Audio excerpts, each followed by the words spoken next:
La hiperinflación normativa del Estado está obstaculizando el proceso de destrucción creadora dentro de la economía española y por tanto nos está condenando al estancamiento y a la mediocridad.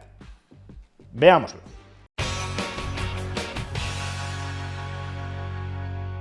Una de las principales lecciones que puede desprenderse del Premio Nobel de Economía de este año 2025 es que si bien el progreso económico va de la mano del cambio tecnológico, este cambio tecnológico también genera perdedores que pueden terminar coaligándose para, a través de la regulación estatal, entorpecer, obstaculizar o prohibir el avance y la difusión de ese cambio tecnológico, que es la base de la prosperidad generalizada. De ahí que las sobreregulaciones maten la economía, porque no permiten que se desarrolle el proceso de destrucción creadora que caracteriza al capitalismo al reengrasar continuamente la rueda de la innovación. Y España, desde luego, no es ajena a estas malas artes de los lobbies bien organizados para tratar de matar la innovación que les disputa su cuota de mercado a través de la regulación estatal promovida por políticos bien avenidos con esos lobbies. Mencionemos únicamente 4 ejemplos de los muchísimos que existen en esta materia. Primero, la hiperregulación del comercio de alimentos. Solo en el año 2024 se aprobaron 1.253 normas que afectan, que regulan, que añaden costes, en muchas ocasiones desproporcionados e injustificados, sobre el comercio de alimentos. Cambios normativos que provienen del ámbito municipal, del ámbito autonómico, del ámbito estatal y desde luego también del ámbito comunitario europeo. Estamos hablando de una media de 3,4 normas nuevas cada día que modifican los términos de organización del comercio de alimentos. En la medida en que el cumplimiento normativo supone costes adicionales para las empresas del sector, esas mayores normas y esa incertidumbre regulatoria de no saber cuáles van a ser las reglas que van a regular tu actividad en el día de mañana, lo que hace es estrechar el margen de beneficios de esta industria y hasta cierto punto, en la medida en que las empresas del ramo tengan cierta capacidad para hacerlo, incrementar los precios que pagan los consumidores finales. Por tanto, esta hiperinflación normativa en el comercio de los alimentos reduce la inversión y la reinversión dentro de este sector y encarece los productos distribuidos por estos comercios hacia los consumidores finales. En segundo lugar, toda la persecución a las plataformas de economía colaborativa en España. Las VTC, por ejemplo, han sufrido limitaciones arbitrarias, como la ratio 1:30 en el área metropolitana de Barcelona, que incluso los tribunales europeos han puesto en cuestión por injustificadas. De hecho, incluso actividades tan aparentemente inocuas, como puede ser alquilar una plaza de garaje de manera temporal a través de estas plataformas de economía colaborativa, se ha topado con el muro normativo del Estado. Hay ayuntamientos que les reclaman a los particulares que quieren alquilar por horas sus plazas de garaje una licencia de actividad. No solo eso, someten a esta modalidad de alquiler temporal de una plaza de garaje privada a las mismas regulaciones, a los mismos requisitos que un parking profesional de carácter comercial. Vamos, que alquilar la plaza de garaje que yo tenga es, para muchos ayuntamientos de España, exactamente lo mismo que montar un parking comercial. Y por tanto, las mismas obligaciones que tiene el segundo ha de tener el primero.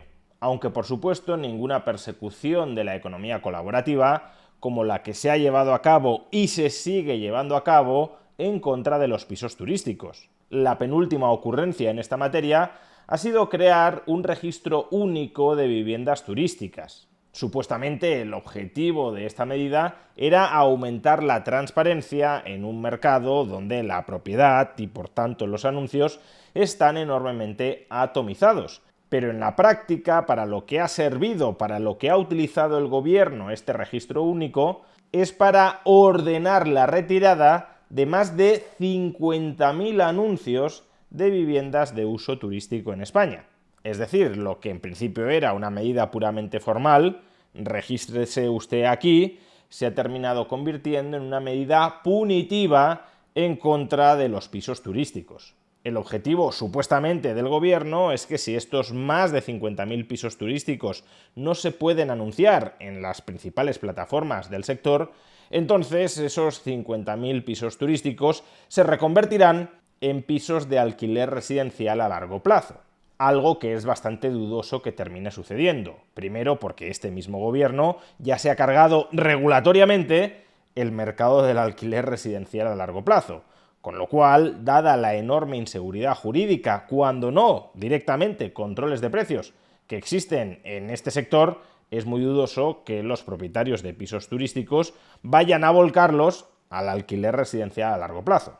En segundo lugar, porque una cosa es que el gobierno prohíba a los propietarios de estos pisos turísticos anunciarlos en las principales plataformas, y otra muy distinta, que las autonomías y los ayuntamientos, que son las administraciones sobre las que recae la competencia sancionatoria en esta materia, ordenen el cese de su actividad como pisos turísticos.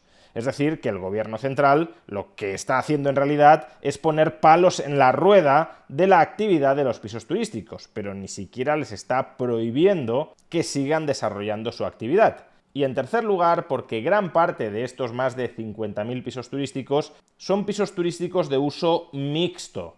Muchos de ellos son segundas residencias que utilizan sus propietarios durante algunos meses del año, pero que justamente porque otros meses del año no los utilizan ellos, los sacan temporalmente en modalidad de alquiler turístico. Si tú pretendes que una vivienda, que en realidad es una segunda residencia, se transforme en un alquiler residencial de largo plazo, mínimo 5 años de duración, pues mucha suerte con ello, porque en la mayoría de los casos no va a funcionar. Es decir, que ni tendrás más oferta de alquiler residencial a largo plazo, ni tampoco tendrás esas plazas turísticas que sirven para dinamizar la economía local, el sector turístico local, durante esos periodos en los que se están alquilando turísticamente. En tercer lugar, los obstáculos administrativos al despliegue de infraestructuras que sirven de soporte al 5G. Diversos ayuntamientos de España han exigido que el tendido de fibra sea exclusivamente subterráneo, prohibiendo en consecuencia el despliegue aéreo o en fachada de este tendido de fibra. La Comisión Nacional de Mercados y Competencia ya ha calificado de desproporcionadas y de contrarias a la unidad de mercado estas exigencias, porque lo único que hace es incrementar los costes de la instalación del tendido de fibra y sobre todo retrasar su despliegue. Con lo cual, el efecto último de todo este intervencionismo estatal es retardar el acceso efectivo a los servicios digitales avanzados que proporciona el 5G a todos los residentes en estos municipios de España. Y en cuarto lugar, también podemos mencionar la difusión del coche eléctrico. Por un lado, tenemos a una parte muy importante del Estado que, a modo de política industrial, está obsesionada con promover la implantación, la generalización, el uso cada vez más extendido del coche eléctrico. Pero al mismo tiempo, ese Estado que por razones de política industrial quiere promover el coche eléctrico, ese mismo Estado, a través de su burocracia, de su exceso de burocracia, de su excesiva carga regulatoria, está frenando su difusión. Y es que para que más usuarios se planteen adquirir un coche eléctrico, obviamente tiene que existir una amplia red de estaciones de recarga. Y el problema no es que no haya empresarios dispuestos a invertir en estaciones de recarga, sino que de facto la burocracia estatal, la hiperregulación del Estado, se lo dificulta enormemente. En términos promedio, la instalación de una estación de recarga en España tarda entre 10 meses y 3 años, debido a todas las autorizaciones de obra, de acceso y conexión, de señalización, de medio ambiente o de urbanismo que necesitan las empresas del ramo para ponerse manos a la obra e instalar estas estaciones de recarga. Y por desgracia podríamos seguir y seguir y seguir enumerando muy diversas normativas que lo único que están haciendo es estrangular la actividad económica en España. Proteger a los incumbentes de las innovaciones para que estos incumbentes no deban adaptarse a las nuevas modalidades más eficientes, más productivas de generación de riqueza, manteniendo en consecuencia la productividad de España anquilosada. Si nuestro país aspira a incrementar la prosperidad de sus ciudadanos en el largo plazo, tiene que apostar de manera mucho más decidida por la libertad económica, que en esta materia se traduce en una desregulación masiva de esa actividad económica. Porque la libertad económica no es solo una exigencia moral, es también una condición necesaria para el progreso material. Las economías necesitan reglas claras, sencillas, poco intrusivas y muy estables que posibiliten atraer y retener talento empresarial y profesional, así como capital, financiación. Solo así los ciudadanos dentro de una economía emprenderán, invertirán, competirán por sacar adelante los sectores que mayor riqueza generan en cada momento, en lugar de consolidar los que más riqueza parasitan a todos los demás. Si la productividad y por tanto los salarios llevan 3 décadas estancados en España, en buena medida es por todo este armazón normativo, por toda esta diarrea legislativa, que lo único que hace es castigar al que genera riqueza y recompensar al que la parasita o la destruye.